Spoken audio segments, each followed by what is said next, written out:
నిబంధనలకు విరుద్ధంగా నడుస్తున్న పాఠశాలలు కళాశాలల వాహనాలపై ఆర్టీ అధికారులు కొరడా జడిపించారు. సంగారెడ్డి జిల్లా పటాన్చెరు నియోజకవర్గంలోని బేరంగూడ, అమీన్పూర్, పటాన్చెరు జాతీయ రహదారిలో ఆర్టీ అధికారుల స్కూల్ బస్సులను ఆకస్మికంగా తనిఖీలు చేశారు. నిబంధనలకు విరుద్ధంగా తిరుగుతున్న వివిధ పాఠశాలలు, కళాశాలలకు చెందిన 7 బస్సులను పటాన్చెరు రవాణా శాఖ అధికారులు సీజ్ చేశారు. మోటార్ వెహికల్ ఇన్స్పెక్టర్లు చంద్రశేఖర్, జయప్రకాష్ రెడ్డి, గౌతమ్ ఆధ్వర్యంలో 3 ప్రాంతాల్లో స్పెషల్ డ్రైవ్లు కొనసాగుతున్నాయని మోటార్ వెహికల్ ఇన్స్పెక్టర్ చంద్రశేఖర్ తెలిపారు. వాహన తనిఖీలలో ముఖ్యంగా వాహనానికి సంబంధించిన పత్రాలు, సీటు పరిమితి, ఫస్ట్ ఎయిడ్ కిట్, అగ్నిమాపక పరికరాలు, డ్రైవర్కి 5 సంవత్సరాల అనుభవం, స్కూల్ బస్సులలో చిన్నపిల్లలను చూసుకునేందుకు ఆయా వంటి అంశాలపై తనిఖీలు చేపట్టామన్నారు. వారం రోజులు ఉదయం, సాయంత్రం వివిధ ప్రాంతాల్లో తనిఖీలు నిర్వహించబడతాయని తెలిపారు.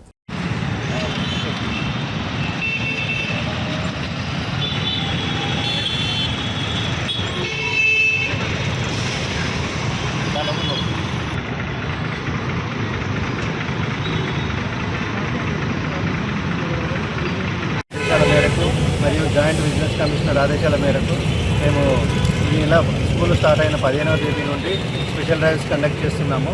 వెహికల్స్, స్కూల్ బస్సెస్ అన్నీ కూడా fitness permit, driver licence, tax మరియు ఇతర డాక్యుమెంట్స్ అన్నీ సరిగా ఉన్నాయా లేదా చెక్ చేయడము, పిల్లల భద్రత, స్కూల్ చిల్డ్రన్స్ భద్రత విషయంలో ఇవన్నీ కంపల్సరీగా ఉండాలని, బస్సులన్నీ కండిషన్గా ఉన్నాయా లేదా, బిలో 10 years స్టూడెంట్స్ ఉన్నవి బస్సులలో అటెండర్ కంపల్సరీగా ఉండాలని, ఫస్ట్ ఎయిడ్ కిట్ కానీ ఫైర్ ఎగ్జిక్యూషన్ కానీ ఉన్నాయా లేదా అనే తనిఖీలు చేపడుతున్నాము.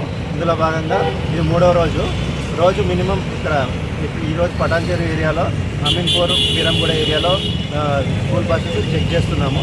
ఇప్పటి వరకు 7 వెహికల్స్ సీజ్ చేశాము.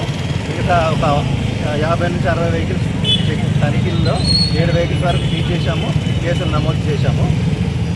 ఈ సందర్భంగా స్కూల్ యాజమాన్యాలకు చెప్పాలంటే ఫిట్నెస్ లేకుండా, డాక్యుమెంట్స్ లేకుండా 5 years ఎక్స్పీరియన్స్ లేని డ్రైవర్లతో బస్సులు నడపచ్చు. అన్ని డాక్యుమెంట్స్ కరెక్ట్గా ఉంచుకొని డ్రైవర్ ఎక్స్పీరియన్స్ ఉన్న డ్రైవరు మరియు స్కూల్ చిన్నపిల్లల బస్సులలో అటెండర్ కంపల్సరీగా ఉండాలని ఈ విధంగా యాజమాన్యానికి తెలియజేస్తున్నాం.